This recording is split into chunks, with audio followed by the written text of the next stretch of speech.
Hey there guys, this is your host Richard with another marvelous video. The Court of Owls was one of the first big runs of the New 52 Batman, and it's certainly become one of the most iconic ones. Written by Snyder with art by Capullo, this new era has Batman and the heroes of Gotham face off against an entirely new kind of rogue. So, what exactly is it that makes this saga so iconic? Let's find out. Batman number 1, Knife Trick. The series opens with dark and gothic images of scenes from a night at Gotham City. It's accompanied by an explanation of a piece that runs in the Gotham Gazette every Saturday called Gotham Is. It includes interviewing random Gothamites to complete the sentence Gotham Is using 3 words or less. It turns out this is a narration from someone specific, who says this piece has been running since he was a boy. The narrator provides examples of some words that have been used to describe Gotham in the past few weeks, and they include damned, cursed, bedlam, and murderous. The next panel shows Batman's regular foes such as Mr. Freeze, Two-Face, Killer Croc, Riddler, and Scarecrow, all grouped, while the examples from the last panel follow.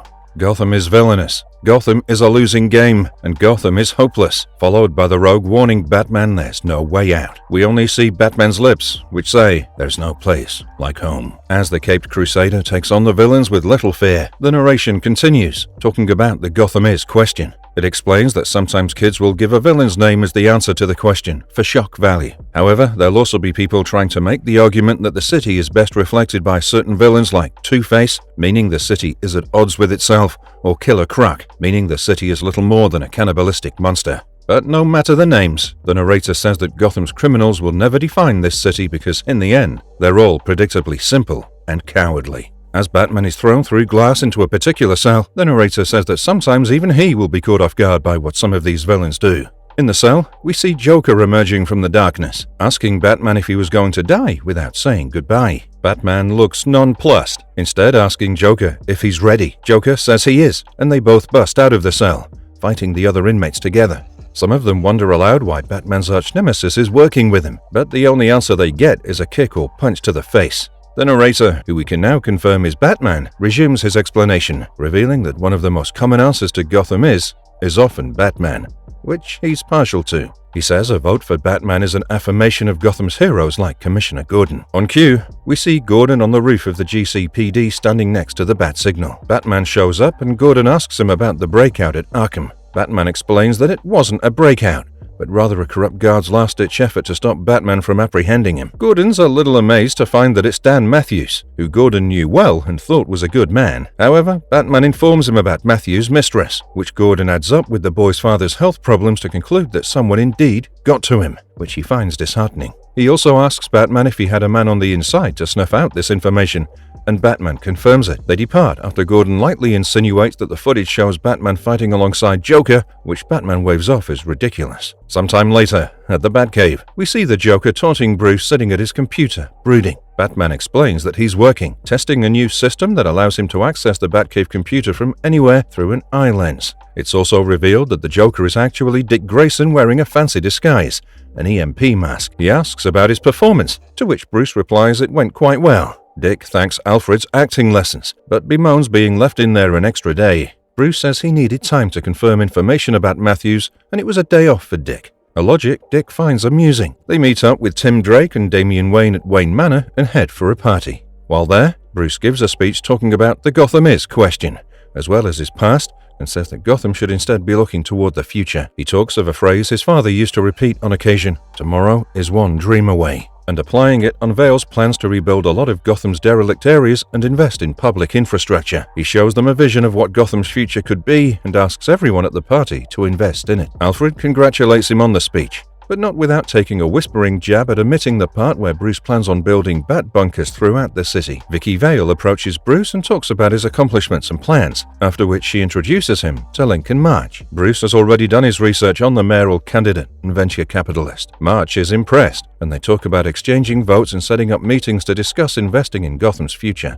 However, Bruce also uses the computer's lip-reading program to observe Gordon talking about a murder in the city. Bruce asks Alfred to set up a meeting with March and takes his leave. During the night, Batman meets up with Harvey Bullock, who's reprimanding some underlings. They go to see the boy, a man who's been pinned to the wall with numerous knives stuck to him. Harvey mentions the time of death almost a week ago, and that the landlord found him on a rent run. The victim is determined to be a John Doe, and whoever killed him by using him as a human dartboard wanted to torture him first because they missed every major artery. Batman takes one of the knives, which has an owl on it. He also takes some skin underneath a fingernail for analysis. He also detects linseed oil and uses Harvey's cigar to light it. The fire spells out a message. Bruce Wayne will die tomorrow. The two of them discuss whether this message was planted exactly right or if it was a fluke, but eventually come to the conclusion that the killer would be smart enough to know when the landlord's rent run would be, and so would have left the message accordingly. But in any case, Harvey believes that it's a futile effort because Bruce Wayne is as secure as can be. Still, he almost feels bad for the guy. Batman asks, almost, and Harvey explains that guys like Wayne don't get how this city works the way cops and Batman do.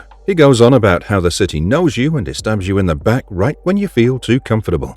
Just then, Alfred calls in to inform Batman about the DNA analysis results, which reveal that they're a perfect match for none other than Dick Grayson. The issue ends with Harvey saying, "Above everything, Gotham is a mystery." Batman number 2, Trustfall. This issue starts with narration again from Bruce, giving us information about the original Wayne Tower that stands tall in Gotham City. He mentions that it was constructed in 1888 under the supervision of his great-great-grandfather, Alan Wayne. He built it as a symbol of welcome to people coming to Gotham. Further, the tower is designed to give visitors a feeling that they're cared for and protected. The tower's gargoyles or guardians were all placed to watch over each passageway into the city. 5 for the original gateways into Gotham, the 3 bridges and 2 tunnels, and 7 to watch the train lines that converge at Union Station. The top of the tower is an observation deck, free and open to the public. The deck's windows were made of the best double-bonded laminated float glass, meant to be unbreakable. However, in the next panel, we see Bruce being kicked through the glass. The narration continues to explain that the assailant knew how to break the glass exactly, and the knives he was stabbed with were so perfectly aimed, lodged tight in the brachial arteries, which makes it almost impossible to grab onto anything. As he says this, we see him helplessly falling. The story then cuts to 24 hours earlier, where we see a group of thieves arguing over their ongoing escape after having stolen some statues from the Hellenistic wing at the Gotham Museum. Since all the extra weight is slowing the helicopter down, they're flying close to the train tracks. Batman arrives on his Batcycle and pulls one of them out of the helicopter.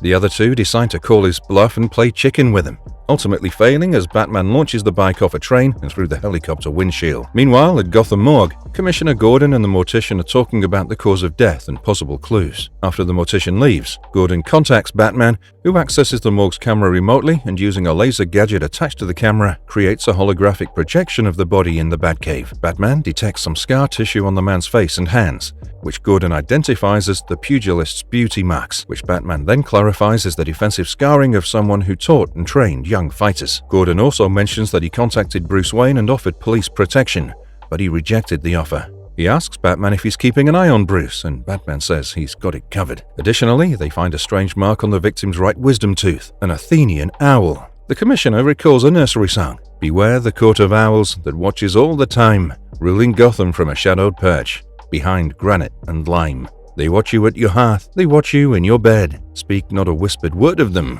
or they'll send the Talon for your head." It's about a rumored underground society known as the Court of Owls. Batman asserts unequivocally that the Court of Owls is a legend. Gordon then deduces that whoever the killer is, he wants everyone to believe in the ghost story. Before disconnecting, Gordon asks about the DNA sample found under the victim's fingernails. He says their forensics found nothing, and Batman says he doesn't have anything either, but he's looking into it. Just then, Nightwing comes in, geeking out about the new technology Bruce is using. Batman asks if he knows the John Doe, since it was Dick's DNA under the man's fingernails, and Dick says he recognizes the body in the projection as a man who approached him during the West Side Promenade groundbreaking. The man had clutched his arm, which explains why Dick's DNA was discovered under his fingernails. The man had said, "They're real, they're everywhere, and they're sending him for all of you." As it turns out, Bruce had already ruled Dick out as a suspect after reviewing the surveillance tape from the groundbreaking. He says he has to go, and Dick jests that he should enjoy himself because according to John Doe, he only has 12 hours to live. Bruce Wayne arrives at the old Wayne Tower for his scheduled meeting with Lincoln March. Bruce offers March some funding for his campaign, but the mayoral candidate emphasizes that he only wants his vote,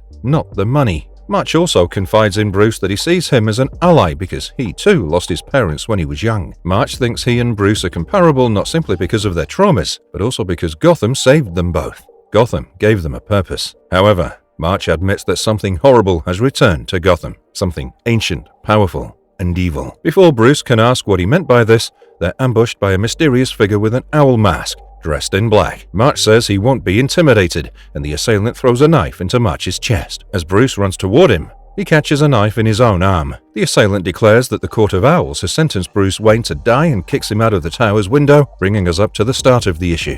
As Bruce falls, he understands that his injuries will keep him from grasping anything. Similarly, he'll achieve terminal velocity by the time he reaches the lower 5 gargoyles and will snap his arm if he tries to grasp them. The assassin leaps through the window to administer his fatal strike. While in the air, he taunts Bruce by admitting, "How I love killing Waynes," suggesting that he killed one of his family before. However, the assassin appears to have died as Bruce clutches a secret 13th gargoyle gracing the old Wayne Tower. Alan Wayne's son, Henry Wayne, established the 13th Guardian to greet air travelers arriving in Gotham. Bruce knows that his attacker attempted to use Gotham's legends against him, but he feels that Batman is the only legend that the city needs. As the issue comes to a close, we see the ambulance carrying the assailant's body, his eyes ominously lighting up. This agent of the Court of Owls rises from his stretcher and kills the EMT and the driver, then drives away into the night.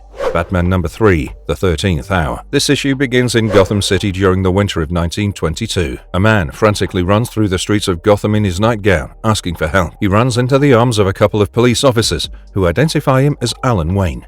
Wayne is afraid that some people are after him, and he goes on about the 13th hour being upon them, and that they're everywhere, even in his home. While the police are trying to figure out what to do with him, Alan Wayne disappears into a nearby manhole, unsure of whether he fell down or jumped. In the present, Batman is questioning Luka Volk, a pecan of the Ukrainian mob's Gotham branch. He asks about the man in the dark costume who attacked March and Wayne in the last issue. Before he can get an answer, he's attacked by goons from the Whisper Gang. Batman explains that there are 5 gangs for each of the 5 rail lines in Gotham City, and Batman's already investigated the other 4. The point of the investigation is that Batman's figured out that the Owl Masked attacker gained entry into Old Wayne Tower via these tunnels, which means one of these gangs allowed him passage. While the Whisper Gang put up quite a fight, their signature metal muzzle proves to be their undoing as Batman uses a gadget that magnetizes an oncoming train and pulls the thugs' faces to the side of the rail car as it speeds away with them stuck to it. After the gang is taken care of and Luka is cornered, Batman asks again, and Luka claims to know nothing about the Owl Man. To confirm what he's saying, Batman's in-cowl light detector reveals that he's speaking the truth. Frustrated, Batman orders Luka to get his gang out of his tunnels as he leaves. Back in the Batcave, Bruce is sitting sullenly and analyzing the recording of the attack for speech recognition. Despite a clear audio of the assassin's voice, no matches were found. Alfred comes in with some food and tea and talks about an article he read in the Gazette that says that even bats require sunlight to fly straight. Bruce replies he knows nothing about bats and he needs to know about owls now, recalling that the assassin has said that he loved killing Waynes. Alfred responds that no Wayne has died strangely in the past 50 years. Bruce adds that the assassin appears to want him to believe he's the Talon, an agent of the Court of Owls, which is a folktale. Alfred offers some facts about owls and proceeds to mention that the only fact about owls that he can relate to his family is irrelevant. Bruce says nothing is irrelevant at this point.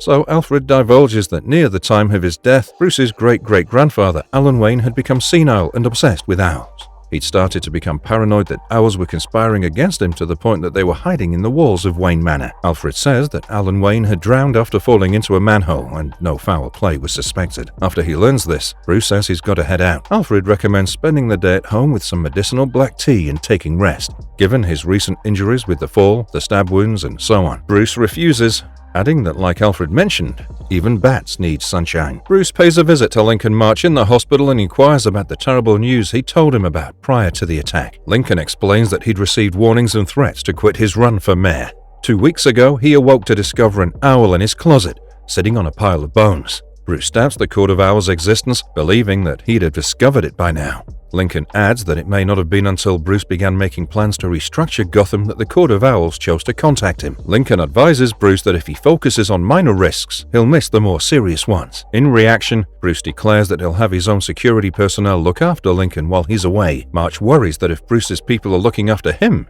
then who's going to look after Bruce? Later at night, flying through the city, Bruce recounts that his great-grandfather Alan Wayne was superstitious and had the 13th story removed from Old Wayne Tower. However, belief dictated that a gap, a half-level, be erected to contain the 13th floor's bad karma. Similarly, owls are a rare type of bird that doesn't create its own nest. Instead, they just steal other birds' nests that have been abandoned. Bruce assumes that the Talon assassin had been hiding between the 12th and 14th floors of Old Wayne Tower. Bruce's suspicions are proved accurate when he discovers a room filled with weapons and training equipment inside the tower. He discovers an outfit similar to that worn by the Talon, as well as an 1891 photograph of a gathering of people all wearing owl masks. Bruce instinctively asks Alfred for the addresses of all buildings constructed by the Alan Wayne Trust for assisting young architects. He suspects that they all have a missing 13th floor and serve as hideouts for the Court of Owls. Batman examines each structure, discovering a hideout in every one of them. The latest of these was built 5 years ago and appears to be the Talon's home. He finds a similar photo of people in owl masks from 2006. Bruce instructs Alfred to unlock his great-grandfather's crypt because he says that Alan Wayne was correct. The owls' nests were located in the Waynes' various houses. As he's saying this, Bruce triggers a tripwire and the whole building explodes in a fiery cloud. The issue ends with the Talon watching from afar, an owl on his arm. Batman number 4. Face the court. This issue starts in the slowed down seconds of where the last one left off, with the explosion going off in one of the Wayne-owned properties. Batman's trapped within when this happens, but he's quite calm. His inner monologue explains that tripwires are more of an instrument of fear than of violence. This is because the real danger of a tripwire doesn't come from the explosion, which is relatively small, but rather from the aftermath, which can bring down a whole structure and cause subsequent explosions. He also explains that a tripwire suggests that the enemy knows this territory better than you, and that at any moment they can bring down the weight of the building on you. He then recaps the events of the last issue for the audience, events that led to Batman being in the middle of a burning building. However, Batman says he doesn't scare easily. He breaks a window and leaps through it, then uses his grapple hook to cling to the outer wall of the building, and then eventually makes his way back to the Batcave. Later, Dick Grayson is at the Batcave, marveling at the fact that his mentor's apparently resting for a change. That is, until Alfred admits to drugging his charge to make him quit working every once in a while, especially after he's been injured. Dick asks how much, and Alfred quotes 5 milligrams of ACE, which Dick says is apparently enough to take down a large animal, supposedly. Alfred says he's aware and returns to his duties. Dick goes to wake Bruce and instead is relieved to find him already awake and analyzing Alan Wayne's bones. Dick says he's discussed the subject with the Commissioner, and both have noticed that Batman is unusually suspicious of the Court of Owls' existence, despite all proof to the contrary. Dick believes Bruce is overworking himself, and Commissioner Gordon has stated that Batman underestimates his opponent. After all, Dick recounts the assassin known as the Talon fell from a building and still survived to kill his ride to the morgue, and the bases from different centuries discovered hidden in Wayne buildings appear to be legitimate. Dick advises Bruce that he should be more concerned about where the case is headed, the obvious conclusion being that the Court of Owls is real. Bruce says that he's only objective and resumes his analysis. As Dick prepares to leave, Bruce declares that he knows there is no Court of Owls because he looked into it as a young man. We see a flashback in starkly beautiful artwork, in which Bruce mentions that before his parents' death, there were signs, like an owl nest in his home that persisted despite attempts at shooting the bird away. After the Waynes' deaths, Bruce destroyed the nest and killed the owls, vowing to expose the Court of Owls. He also acknowledges that following his parents' death, he couldn't understand that it was random, that some thug like Joe Chill might have simply killed them over pearls and pocket change. The clues piled up during his research, so he chose to focus on Gotham City's elite. He made a list of those he suspected and discovered that they were all members of a club that convened at Harbor House, which had an owl crest on it. He'd broken into the abandoned club and discovered a secret room, but what he found inside was scarier than he could have ever imagined. Nothing. No answers, no villains, just an old, empty room that hadn't been used in years. Unfortunately, the trapdoor had closed behind him, leaving him locked in that room for a week before Alfred discovered him in a state of coma. Back in the present, Bruce explains to Dick that he learned a very important lesson that he built his detective skills on, which was to not let his emotions guide him in a case. He'd needed there to be a Court of Owls, and that need almost killed him. Since then, he's looked into the Court of Owls whenever it came up and found nothing because there's been no evidence to find. Dick responds that while Bruce and the Waynes have owned Gotham for years, while it is Batman's city, it's actually much older. Perhaps Gotham once belonged to someone else too, and it may be that the city has been dominated by something darker than a Batman over the last 400 years. Bruce says he has to go follow up on a lead, while we see Gordon shining the bat signal and waiting on the roof. Bruce instead heads for the sewers, the same sewers where his great-grandfather Alan was discovered dead. Alan Wayne had contributed so much to the city, but he'd ended up dead in the city's sewage. By the time his body was discovered, it had been so far gone that it had to be identified using his teeth filings. He observed microscopic puncture scars in Alan Wayne's bones, similar to the John Doe that was murdered at the start of the series, indicating the Talon's usage of throwing knives, 50 of them. In addition, there was a metamorphic rock residue on his great-great-grandfather's bones, similar to marble, which was strange considering that the sewers were formed of granite. Suddenly, the Talon arrives and strikes Batman while chanting the Court of Owls rhyme. The impact of the Talon's tackle propels Batman far beneath the city, where he awakens in a maze. 3 figures in owl masks appear on a giant screen above him, welcoming him to the labyrinth as the issue ends. Batman number 5, Face the Court. This issue begins with a sullen-looking Jim Gordon waiting atop the roof of the GCPD building. Harvey Bullock comes up to him and says that the bat signal is going to die soon because it's been running straight for a week. He says the bulb's going to blow because it's getting too hot. However, Gordon tells Harvey to leave it on. He explains that it isn't for Batman.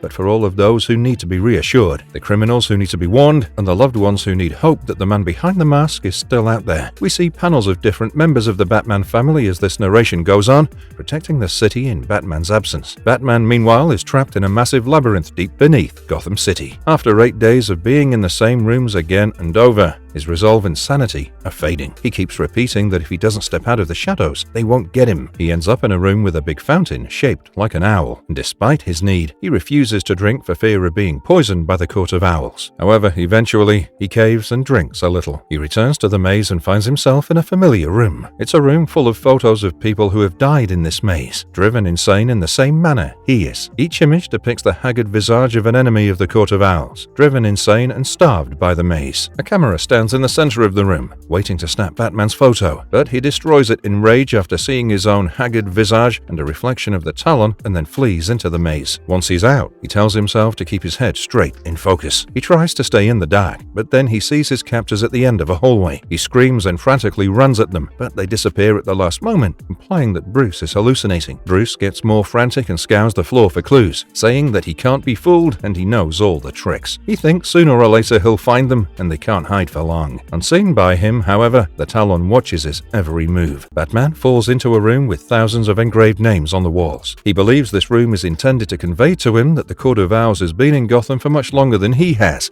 and that the claim to the city is more legitimate than his own. He thinks that's why they didn't bother to remove his mask, because they think he doesn't matter in the long run. He deduces that the names on the walls are those who were used, members of the flock, or foes they defeated. In the end, he says it's all the same story and he's heard it all before. Regardless, Batman is adamant that Gotham is his. He makes his way to a new area he hasn't seen previously, full of caskets embedded in the floor. Each casket bears a photograph of a child on it. He concludes from the engravings of a Talon on the wall that each of these infants was transformed into the court's assassins. He discovers one of the caskets open but decides not to investigate more. He enters the next level, where he discovers a big ship and fractures the owl on the front. He eventually finds himself back in the photo room, with the camera set up and a portrait of himself already on the wall. He tells himself that Gotham is his city and that this is his story before going on. As he moves further down the maze's halls, he feels eggs crunching underfoot and notices an elderly couple ahead of him. When he catches up with them, the couple introduces themselves as his parents, who are still alive after all these years. They can't see anymore, but they're pretty sure it's their son they're meeting. He gladly embraces them until they slowly warp and transform into bloody owls that scratch and attack him, and he realizes that he's hallucinating again. He again reminds himself that none of this is real. He ends up back in the fountain room. Frustrated, he claws one of the floor tiles, revealing a hole, while ignoring the fact that he's hallucinating his arms and legs becoming more animalistic. He celebrates beating the Court of Owls at their own game and leaps down the hole. However, he ends up in the portrait chamber once more, with another photo of himself on the wall. He covers his ears and shouts angrily that he'll not listen to the story that they're telling him. In his insanity, he fails to notice the Talon creeping up behind him, and the assassin thrusts his blade through Batman's gut. In the next panel,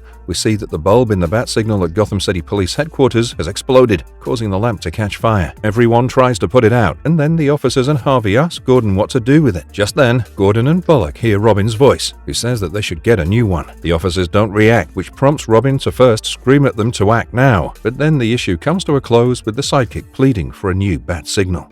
Batman number 6, Beneath the Glass. The issue picks up with the Talon stabbing Batman and announcing that the Court of Owls has sentenced him to die. The Talon also announces that there'll be no final address, and all that's left is to decide the manner of his death. He calls to the court, saying that the Batman is prepared. Talon lifts Batman's crippled body over his head and asks the court, which is watching from above, to decide how he shall die. We see plenty of people, some humans in owl masks and others who look like humanoid owl hybrids. There's a cacophony of cries begging for a range of violent outcomes. Finally, they yield to the youngest one's decision, a tiny girl clutching a doll. She decides that the Talon should continue to hurt him. The Talon replies that it would be his pleasure, and then proceeds to brutally beat Batman as the entire court erupts in screams for more torture. The frame room is utterly destroyed in the process of Talon punching and kicking Batman to within an inch of his life, and the increasing chance of the Court of Owls ominously cover them. Finally, the Talon kicks Bruce through a wall and into some rubble in a dark room. He declares that it's done. The Batman is finished. He encourages the court to take the meat off his bones. Batman feels his power dwindling and his organs bleeding internally. As he leans back, ready to let go, his gaze catches the photo on the wall of his ancestor, Alan Wayne. Seeing the man's eyes appealing for help in stopping the Court of Owls, he finds a renewed sense of resolve. He screams out, "Enough!" and regardless of his injuries, he springs up, throwing the court off him in a dramatic display of size. When the court realizes he's still alive, they flee, leaving the Talon to confront him once more. The Talon is a little surprised to see that Batman still has some fight left in him, but he points out that he's beaten and injured like a bat, beating his wings and gnashing his fangs, which is shown as a hallucinatory representation of Batman slowly becoming more bat-like. The Talon asks him about what owls do to his prey, and Batman replies that he's sick to death of owls and starts attacking his masked opponent. He deftly dodges Talon's strikes, frustrating him to the point where he can get a hold of him with ease. Batman says that for days he's been led around and shown things down here, but now it's his turn, and ends up thrusting the Talon through the wall. He then drags the Talon into the chamber with a scale replica of Gotham City, declaring that it's not the actual city. Like the model, he claims that the Talon is nothing more than a regular criminal who does what he's told. Their battle wrecks the model city. Batman says the Talon is now all finished and throws the Talon through another wall into the fountain room. The Talon falls unconscious, and Batman turns his focus to the court, warning them that they can't hide from him. Batman is well familiar with his own city. For example, he recognizes that the taste of the fountain's water and minerals indicate that they're near the Gotham River. Similarly, he observes that the marble used to build the fountain's foundation is white marble rather than construction marble. White marble is softer and more susceptible to outbursts. He also knows potassium chlorate explodes when lighted, so he grabbed the filament plates from the ancient camera in the photo room. Batman uses the Talon's blade to create a spark, which ignites the potassium chlorate in the plates. As expected, it creates an explosion that severely injures Bruce,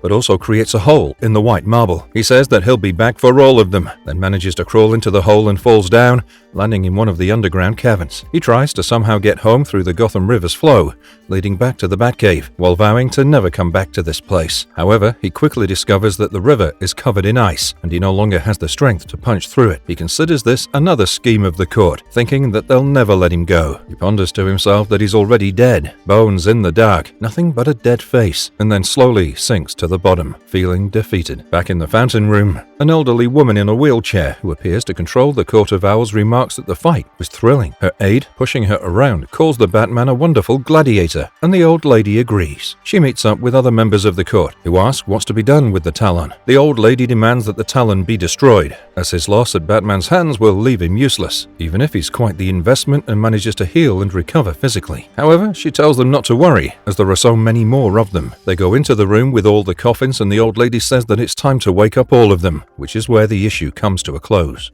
Batman number 7, The Talon Strike. This issue opens with text over the image of a bat explaining that some ancients believed the moment of death brought with it visions, not just of the past or of the things known to the dying, but visions of oneself as they truly existed in life. Bruce has this vision of himself as a man and as a bat, including a moment where he declares to his father's bust that he vows to become a bat. As a bat, he flies into the setting sun, where he's attacked and caught in the talons of a large owl. As the owl takes its prey to a nearby tree and devours it, the narration goes on to explain that the final visions before death often went beyond what was known to the dying man in life, that these visions constituted secret truths about his whole life now revealed. These visions were meant to offer closure, so that the dying may depart the world in peace. For Bruce, however, this vision comes as a realization that he's been merely prey for a much more dangerous predator, the owl. That a vision of himself for Batman was a look into the burning eyes of his god. In the next panel, we see the present, where a homemade defibrillator built by a teenager named Harper Row unexpectedly shocks Batman into consciousness. Batman recognizes her and advises her to avoid him as he slips out of the back of her van and into the snow outdoors. The narration concludes that legend has it that if a dying man resists the visions and refuses to die, he finds himself greatly challenged upon returning to the land of the living. Elsewhere, a man who appears to be a corpse hears whispers from multiple people before opening his eyes for the very first time in years. He sees the Court of Owls masked members staring down at him. They brought him back from the brink of death, faster and stronger, to Gotham City. The court has grown stronger longer, and they're now bringing forth a new Talon to rip out their enemy's heart. After crawling back via the sewers, Batman slumps in front of one of the Batcave's underground entrances. Alfred finds him suspicious and armed with a shotgun, asks him to identify himself, only to realize that Bruce has finally returned home, now in tears. Batman is frail, so Alfred helps carry him into the cave. Batman freezes in shock when he sees the Talon standing before him. Alfred explains that the man has died. He and Dick discovered the body near where Batman's location signal was activated and brought it back for examination. Naturally, Batman declines medical treatment in favor of performing the assessment himself. Elsewhere, the Court of Owls prepares its next Talon to face the enemy, Batman. Like the Talon, he's lately risen from the dead but has returned damaged and feeble. They begin to arm the man with Talon armor and weaponry, instilling in him their plan to kill their enemy, rend him limb from limb, and then consume his bones. Back in the Batcave, Batman is interrupted by Nightwing, who apologizes for disturbing his privacy, but explains that he needs to come down and see him. Dick can see that his adoptive father has been greatly damaged, both psychologically and physically, by his meeting with the Court of Owls. Bruce ignores his queries and explains that the Talon on the examination table is somewhere between death and life. The court has filled the man's body with electrum, a naturally occurring alloy of copper and silver, such that using a particular trigger located in his tooth may reanimate him with just a spark. The court had resurrected this guy to kill for them, and his first victim was his former trainer. He possesses healing powers since the electrum bonds with his cells, allowing for continual reactivation. Fortunately, exposure to freezing temperatures prevents reactivation. Bruce turns to Dick and reveals that the man's name is William Cobb, and he's Dick's great-grandfather. Bruce refuses to elaborate or discuss the matter further, and Dick warns that while Bruce believes he's protecting him by keeping secrets, he's actually shielding himself from having to experience any human emotion about this whole situation. Dick exclaims that Bruce has no idea what's been going on in his life, and learning that his ancestor was a criminal won't bother him in the least. Without saying anything, Bruce backhands Dick hard in the face, hard enough that it knocks out one of his teeth. He holds the tooth in front of Dick and points to the device that would have activated him as a Talon. The trainer had come to find Dick first, to tell him of the court's plans for him, and the identification of William Cobb indicates that Dick was supposed to be the most recent Talon. But as luck would have it, his parents died and Bruce took him in. Bruce adds that since his experience with the Court of Owls, he's understood that the city he used to believe was protecting him was actually watching him. It's now foreign and evil. Dick says that he doesn't care if he was supposed to be a Talon. He is who he chooses to be, not who the past has dictated he should be. To him, the Court of Owls is just another villain to bring to justice. It's only a little older than the rest. They may have defeated Batman once because he underestimated them, but they are Gotham City, and neither is Batman. Meanwhile, the court trains an army of new Talons to reclaim their land. From the balcony of a tower, one of the members shows the army of Talons the city and points out that tonight they will not only kill their enemy, but take back their city and their kingdom. The issue ends with all the Talons jumping off the balcony and flying into the night as the court members tell them to go and take Gotham City. Batman number 8, Attack on Wayne Manor and The Call. This issue of the Court of Owls saga comes in two parts, the first of which starts by showing us a regular old street of Gotham, right before the beginning of the Night of the Owls. Bruce is narrating his experience of how he thought he knew Gotham best. He explains that he always believed that staying close to the ground, feeling the cracks in the sidewalks under his shoes, observing the silence of the park under the snow, or the hissing rain of sparks that come down when the elevated train passes on 3rd Avenue, were all the best ways of understanding his city better. However, in the last few weeks, he's come to understand that he's been wrong. As one can spend years knowing Gotham from deep inside and not know it at all. He's thinking all of this as he looks over the model of this city in Wayne Manor. Alfred comes in and turns on the hologram showing the plans for Gotham's redevelopment project, which hurts Bruce's eyes. Still injured from his last encounter with the Court of Owls, Alfred explains that low-level laser illumination can be beneficial for eye damage. Bruce considers his scenario, an arrogant fool towering over a toy metropolis while the actual city operates behind his back. Alfred informs him that the Waynes are a long line of arrogant fools and that their efforts have improved their city across the bay, when suddenly they hear a pounding on the roof. Bruce urges Alfred to go into the cave for protection. He reminds Alfred that he's wearing the earpiece and lens, indicating that the trusted servant can help from the safety of the cave. Bruce rushes up the stairs and, using his computer-enhanced contact lenses, looks out the window to see a parliament of owls perched outside the manor, knowing that the Talons have arrived for him. Meanwhile, Alfred slips into the Batcave, unaware that one of the Talons has sneaked in behind him. He struggles struggles to give Bruce any information over his radio earpiece about how many assailants there'll be, since there are too many to count. As Bruce fights for his life against his would-be assassins, helped by the fact that a lot of these Talons seem to be fighting with styles from hundreds of years ago, he loses communication with Alfred, who's now discovered that a Talon has entered the Batcave. Bruce finds his way onto the manor's roof and uses a broken weather vane to pin one of the Talons to the shingles. However, he still has more on his tail, who tell him that he's got nowhere left to go and that he's going down. Bruce is amused by their choice of words and uses a concealed lock in the chimney to escape down a hidden tunnel into the Batcave as the Talons scream after him. Inside the Batcave, he encounters a particularly inquisitive Talon, who observes that Bruce Wayne appears to have a big secret. Before the assassin can attack, however, a giant penny nearby appears to shudder and then collapses flat on top of the Talon. It turns out to be Alfred's doing, who jokes about it being Bruce's lucky penny. The Talon is immobilized, and Bruce tears off the owl hood, revealing a young face, pale white and veiny with yellow eyes. He interrogates the Talon for how many more will arrive. The Talon mockingly states that there'll be enough, not just for Bruce, but also for others. Bruce breaks his arm and removes the computerized gauntlet he's wearing, realizing that he may be able to obtain additional information without bothering with the Talon. As additional Talons make their way into the cave, Bruce and Alfred retreat to the Batcave's armory, which has reinforced doors. The Talons chase them with ominous threats about how they can't hold the court back, how they're in the heart of the House of Wayne and the House of Batman. They know those doors won't last long, but Bruce believes there's something within to buy them time. First, Bruce gives Alfred a micro-drive that he pulled from the Talon's gauntlet and tasks him with pulling up anything to figure out what their larger plan is. Then, remembering that the Talon's regenerative functions are heat-sensitive, he instructs Alfred to drop the cave's temperature to sub-zero. Alfred explains that it'll take minutes for that to happen,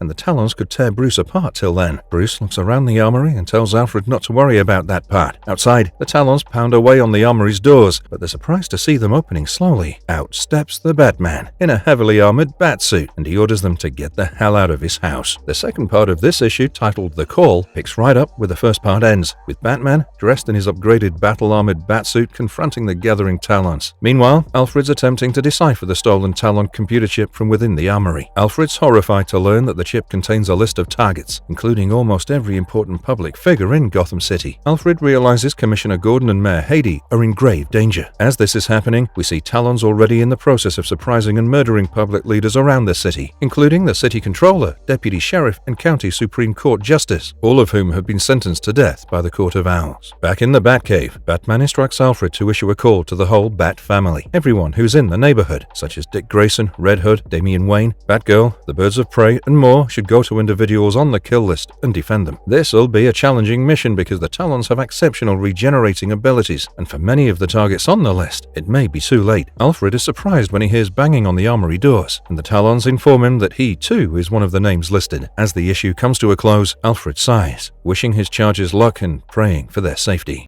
Batman number 9, Night of the Owls and the Fall of the House of Wayne, Part 1. This issue, again in 2 parts, begins with a POV from Batman's new suit, where he explains that the building that would become Wayne Manor was purchased in 1855 by the brothers Solomon and Joshua Wayne. Unfortunately, they had to wait 2 years before moving in since the caves beneath the manor were filled with bats. After some deliberation, they determined that the best approach to exterminate the bats was to bring a predator into the caves. A tiger owl proved to be the most successful bird for eliminating bat populations. Within a year, the bats were all gone. The story continues then from the last issue as Talons of the Court of Owls continue to claw at the bats in those caves, in this case Batman, just as they did previously. Batman valiantly attempts to keep the Talons occupied long enough for Alfred to decrease the temperature in the Batcave to below zero, despite the relative safety of the armory. Unfortunately, Alfred explains that it could be 5 minutes before temperatures are low enough to completely sedate the Talons and prevent regenerative regrowth. Bruce's warsuit, Batman explains, is made out of meta-aramid fibers of his own design, tougher than Kevlar. It's designed to withstand a wide range of environmental conditions, and he hopes to be able to stay in it long enough for the temperature to decrease. Bruce soon discovers that his suit's resistance is diminishing, and the Talons knock him to the ground at the foot of the Tyrannosaurus Rex he's maintained since his journey on Dinosaur Island. Gathering assassins begin shredding and pounding into his armor. Bruce, however, has a few tricks remaining. Suddenly, the dinosaur raises its foot, pressing down on the Talons, musing that he does in fact have a guard dog. This slows the Talons little but merely aggravates the surviving ones, who continue deliberately stabbing him through his armor. Alfred watches Bruce's vitals fast decreasing and urges him to return to the armory. Bruce coughs stubbornly, insisting that those doors won't hold, oblivious to the reality that his own body may not hold much longer. Alfred tries to leave the armory to help him, but Bruce overrides the door command before passing out. In his state of unconsciousness, Bruce realizes that he's forgotten part of the story of his family's arrival at the mansion. They had used owls to eliminate all of the bats, but the bats reappeared as soon as the owls left. The bats had retreated deeper into the tunnels, knowing that the owls couldn't tolerate such gloomy surroundings, and soon enough, the bats came back with a vengeance. As we see the bats surrounding the Talons in the Batcave, Bruce awakens from a swarm of terrifying bats, roused from their slumber by the temperature change. Bruce removes his warsuit and pulls his cowl down over his face. He says he feels fine now and begins assaulting the Talons. With the Talons distracted by the bats, Batman delivers powerful punches as the temperature dips to a point where the assassins can't regenerate. Alfred points out one of the Talons attempting to flee, and Bruce says he sees him. Batman enters the Batmobile, killing the assassin, and instructs Alfred to freeze the remaining Talons with the coolant he prepared. Meanwhile, he points out that currently there's an owl sign in the sky above Gotham City, and Batman needs to go out as the moment has come to extinguish it. As the Batmobile rushes the streets of Gotham, Alfred fills Bruce in on the state of the people on the court's kill list. The ones in blue, he says, are being handled by members of the Bat family. The ones in red are already gone, and the ones in green are unaccounted for, which includes only Jeremiah Arkham and Lincoln March. Bruce decides to go to Arkham Asylum first, then to March. The Arkham part of the story supposedly takes place in Detective Comics number 9, and the story in this issue continues with Batman reaching March's campaign office. He arrives to see the man waving a gun at him. The pistol discharges with a classic blam, and a Talon slumps to the floor beside the door. It turns out March has been stabbed in the chest, and he mumbles an unintelligible message to Bruce Wayne. Despite Batman's offer of medical attention, March is aware that he's already dead. He hands Batman a note that has 3 names on it. He says that these 3 names could be members of the court or not. Certainly these names would be of some help. Before dying, March instructs Batman to remind Bruce Wayne that the city is worth the effort and struggle. It can be a good place, and a better Gotham is only a dream away. Looking at the list, he explains to Alfred on call that he now knows where the court lives. He looks over Gotham and declares that since they came to his house, he will now go to theirs and burn it to the ground. The second part of this issue starts years ago, with a letter from Jarvis Pennyworth. He's worked for the Wayne family at Wayne Manor for several years. He now writes this letter to his little son, Alfred Pennyworth, on what he considers to be his final night. Jarvis is frightened and equally concerned about Alfred's life as he is with his own. Despite Alfred's plans to take over at Wayne Manor, Jarvis doesn't want this life for his son. This is because he believes Wayne Manor and the Wayne family are cursed. He laments that only if he'd seen it sooner, he'd have understood. Behind the Wayne family's glory, he discovered darker shadows and dreadful danger. He had served Thomas and Martha as well as their little boy, Bruce, with the intention of providing a better life for his own kid. But that future became bleak and hazy when Thomas and Martha chose to become more active in Gotham City and help make it a better place. That decision would label them all for death. Nonetheless, Jarvis writes that he understands that whatever happens to him and the Wayne family as a result is his responsibility. Jarvis goes to his car shortly after finishing the letter, hoping to leave the manor. An assassin watches him from inside. He's stalled at the estate gate because the entrance won't open till a switch is flipped. With rain pelting him, he pulls the lever down, but the gate remains closed. In his desire to get out, he considers ramming it. The car comes to a complete stop when it collides with the doors. He looks back to see that the lever has been raised without his knowledge. As the issue comes to an end, Jarvis Pennyworth looks up through his fractured windshield and sees a Talon of the Court of Owls, the bringer of his doom. Batman number 10, Assault on the Court and the Fall of the House of Wayne, Part 2. The first part of the penultimate issue in this saga starts with Bruce explaining to the readers that the building we're looking at is the most expensive private residence in Gotham City. It's valued at $58 million and takes up the 3 top floors of the famous Powers Hotel. The residence is occupied by Joseph and Maria Powers. It was built during the Depression as a fortress against the poor masses. It was thought impenetrable until tonight. We then see Maria Powers return to her penthouse at the top of the Powers Hotel to discover that it's been looted. When she notices this, she hurries back inside the elevator and alerts security. As the barred door closes, a hand prevents the outer doors from providing Maria with additional protection. To her astonishment, Maria is greeted by a pissed-off Batman. He displays an owl mask, and Maria denies that it belongs to her husband. Batman is well aware that the mask is actually hers. Joseph Powers has vanished, as is his mask. Batman wants to know where he is. She dismissively responds that her husband is out of the country and warns that the Court of Owls hasn't been defeated yet. After Batman leaves, Powers. Alfred informs him that, as expected, Mrs. Powers is contacting her husband, and he can use a tracking signal on her call. However, Mr. Powers' phone appears to be in a dead zone in the south of Gotham, but his specific location is unknown. Batman's already made his way there. He's filled with a sense of remembering, as was explained to him once by the great detective Henri Ducard, and this sense reveals to him a piece of the riddle that he somehow neglected.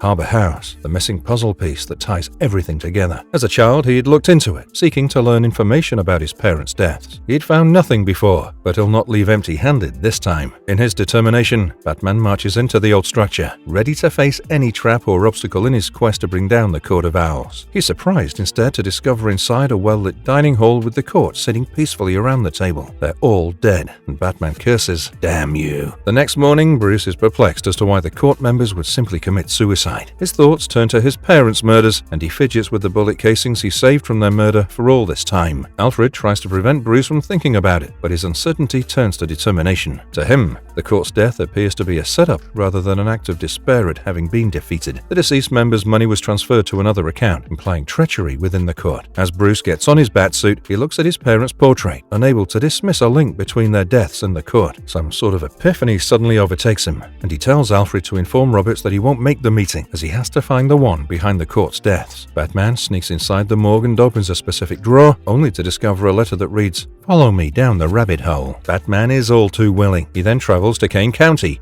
where the lone sinkhole in Gotham has destroyed the Willowwood home for children. This, his inner monologue explains, was previously a therapeutic facility for children with mental diseases and neurological abnormalities. However, 18 years ago, the sink devoured the orderly's lodgings. In the days following the disaster, it became obvious how much brutality and neglect the children had endured at the hands of the home staff. As he warily travels the hallways, Batman is suddenly caught in a net. The man Batman previously thought was Lincoln March hovers over him, demanding to know who he is. Batman responds that Lincoln March doesn't exist. He's just a paper man set up by the Court of Owls. This individual is a betrayer and robber. He deceived the court at a critical juncture. He stole their money, then poisoned them. He took the Talon serum to survive the death that the court had planned for him. The man confesses that the court will probably come after him again, but he's no longer as easy to murder. He casually says that before the serum he stole was used to revive the Talons, there was talk of producing another Talon to rival Batman. Regardless, he wants to know who he is and not what he did. As he asks, he begins to put on a suit of armor from the nearby chest. Batman deduces that his foe was previously a Willowwood inmate. He claims that criminals leave clues because they're arrogant. Lincoln March challenged Bruce to delve further into his past by telling him the story of the sinkhole when he was in the hospital. This reality within the falsehood is exactly what drove Lincoln to become who he is today. When he saw Bruce being attacked by a Talon and discovering that he was far more than just a businessman, he realized what he had to become. When the Talon attacked him, he discovered that the court was just as deceitful. Again, Lincoln encourages Bruce to tell him who he truly is and why the court took him in. He implies that it wasn't because of who he could be transformed into, but because of who he was already. He asks Bruce another question. What tipped him off to who he was after? Why hunt for Lincoln March in the morgue? After some hesitation, Batman confirms that it was the pin he mentioned at Wayne Tower. In the vehicle accident that appeared to have killed his mother, he noticed her wearing a pin, a deformed heart fashioned of clay. Lincoln created the narrative after seeing a photo of Martha Wayne wearing the same pin. Lincoln says that there was truth in the deception. The pin was only presented to moms who had children at Willowwood. He proudly proclaims that he is Bruce Wayne's brother, Thomas Wayne Jr. Bruce claims that's impossible. Lincoln recounts that an accident forced him to be born prematurely, and Thomas and Martha Wayne had hidden him away at Willowwood to recover. Bruce thinks that this is a fabrication by the Court of Owls, but Lincoln goes on to explain how the hospital was an excellent place for children until money ran out. Willowwood's soul perished along with Thomas and Martha Wayne, the hospital's most generous donors. Lincoln blames Bruce for their deaths as well as his fate and seeks vengeance. He calls Bruce to come fight him, brother to brother, owl to bat. The second part of this issue flashes us back again to the time of the accident with Jarvis, Martha, and a young Bruce Wayne. Jarvis, trying to evade the Talon, feels a responsibility for the danger he's unleashed on Thomas and Martha Wayne. Martha was working to build a school for underprivileged children in Gotham City, hoping it would improve the city for her son Bruce. However, threats from the city's representatives try to silence her, but Martha remains stern. Jarvis hides in a shed, but the Talon follows him and spreads gasoline on the building. He receives a mysterious phone call instructing him to bring Martha Wayne to a secluded corner of the docks, but refuses. An owl flying into the window warns Jarvis of the Court of Owls. He says he should have known better, but he drove Bruce and Martha to the new school anyway, and the car was suddenly caught in an explosion, flipping right at the intersection of Lincoln and March. The issue ends with Jarvis's fate sealed as he burns to death in the shed.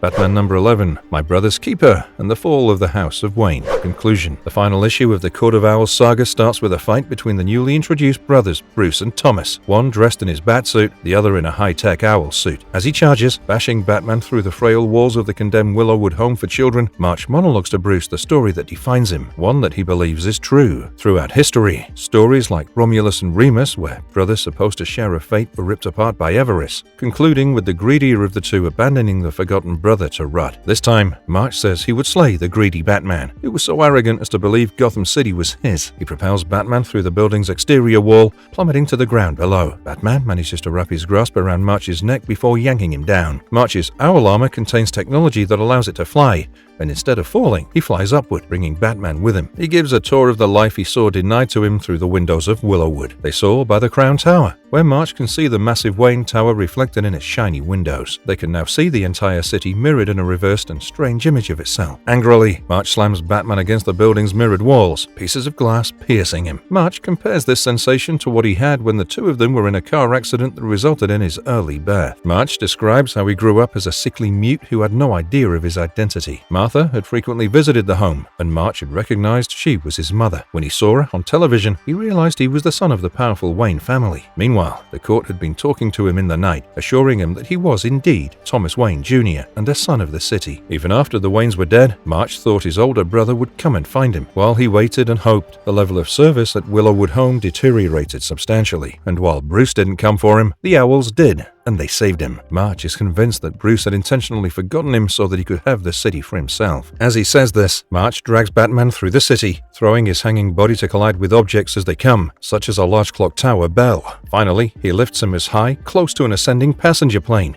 dangling him dangerously closer to the jet engine propeller. He intends to finish it this way, by witnessing the remains of the man he believes to be his brother spray out the other side and dispersing them around the city he thought he knew so well, but didn't. The rope comes away from Batman's arm, and he hangs onto the engine's edge, trying not to get sucked in. March pushes him to release, but Bruce grinds his teeth and holds on tenaciously. March mocks Bruce's negligence and arrogance in believing that Gotham was his city, even while March himself was rising through the ranks of the Court of Owls and preparing to become their king. Batman yells back through the strong winds that March should have been watching his back. March realizes too late that an explosive device has been installed on his shoulder, which detonates. In March's absence, Batman struggled out of the engine and onto the wing. Unfortunately, his grasp slips and he plummets toward Gotham. From up there, he can see everything in relief, and it's breathtaking. He recalls how Dick had always enjoyed flying to and from Gotham for the vista, which Bruce can now appreciate as well. With that final image in mind, Bruce tries to let go, but he can't. The city summons him, reminding him that there's still work to be done. Batman uses a high-velocity bat rope to grapple onto the roof of one of the two unfurnished structures he planned for Gotham's urban reconstruction. Using his speed, he swings through a window and onto a higher floor. There, he finds March awaits him. March grabs him, intending to kill him. He places charges throughout the building, planning to set them off with both of them inside. March will make it thanks to his enhanced physiology, but Bruce will not. March recalls the Court of Owls' plan for him to become the heir to the Wayne fortune after Bruce disappeared in the wake of his parents' death. As they were preparing to reveal Thomas Wayne Jr. to Gotham, Bruce returned inexplicably, and the court was forced to reconsider. They invented Lincoln March and positioned him to become a man who could reclaim the city for them in a different way. He wasn't satisfied with being just the court's beak. He wanted the entire city in earnest. Now, he can never have it, but he's accepted that if he can't be the city's future, he'll be its secret past, a past that will come back to haunt the Batman. As the explosives go off, March hopes that Bruce will die knowing that he was nothing but a footnote in Gotham's history. As he succumbs to the explosion, March shouts after him that he'll always come back. The tower is destroyed by the explosion, but after a sweep of the rubble, Bruce determines that there were no casualties. Lincoln March escaped. Bruce updates Dick on his investigation into the Court of Owls, noting that the court's resources have proved to be staggering. He hopes that they'll keep hurting until he comes for them. The captured Talons have been moved to a cryo prison beneath Blackgate Prison, fueled by Wayne Industries. Bruce is sure that his parents would have told him about his brother's survival, but Dick points out that the Waynes may have kept Bruce from a painful truth and carrying it as a private pain for his own good. He explains that Dick was intended by the court to become a Talon, but he's sure that the boy never could have become that. Dick asks about the fate of the Tower Project, and Bruce admits that he'll rebuild it taller than before. He used to think of Gotham City as his or Batman's, but now he sees that Gotham isn't Batman or the Owls. Bruce is grateful to the court for teaching him as much as he can. The second part and the conclusion to the Fall of the House of Wayne story picks up in the aftermath of the accident, where Jarvis Pennyworth is haunted by recollections of the horror of it. The family had planted a willow tree at the edge of the Wayne family cemetery to bring closure to the situation, but it failed, so Thomas and Martha decided to leave the country for the summer to recuperate away from the city. As Jarvis was writing his letter, he received another call informing him that his attempts to spare the Waynes had resulted in the closing of the school Martha had planned and the death of a kid. Jarvis was furious, warning the voice not to hurt his son and leaving the phone off the hook as he rushed to write his letter. The Talon caught up with Jarvis, advising him not to come to Gotham and to think about it with terror. As the Talon took Jarvis's life, his letter burnt in the flames that swept across the grounds. In the present day, Alfred places a bouquet of flowers on his father's grave, commenting that none of his father's preparations could have prepared him for the life he'd live serving Bruce Wayne. As they walk the grounds of the Wayne estate, Bruce realizes that Alfred's feelings of nostalgia are the result of discovering the Pennyworth name in the Court of Owls labyrinth. He pledges to reveal the truth about Jarvis's death, but Alfred isn't interested. The mystery surrounding Jarvis's link to the court is sufficient to conclude that the Batman has attempted to bring the court to justice. Alfred recalls arriving at Wayne Manor beneath a shroud of darkness, feeling as if his father's ghost was haunting him. He spent his entire life trying to figure out who his father was, but he has no desire to dig him up and find out now. For the time being, Alfred says he and his family should allow their long-lost relatives to rest peacefully, undisturbed. The series ends with the two of them watching over the graves of their dead as an owl takes flight nearby.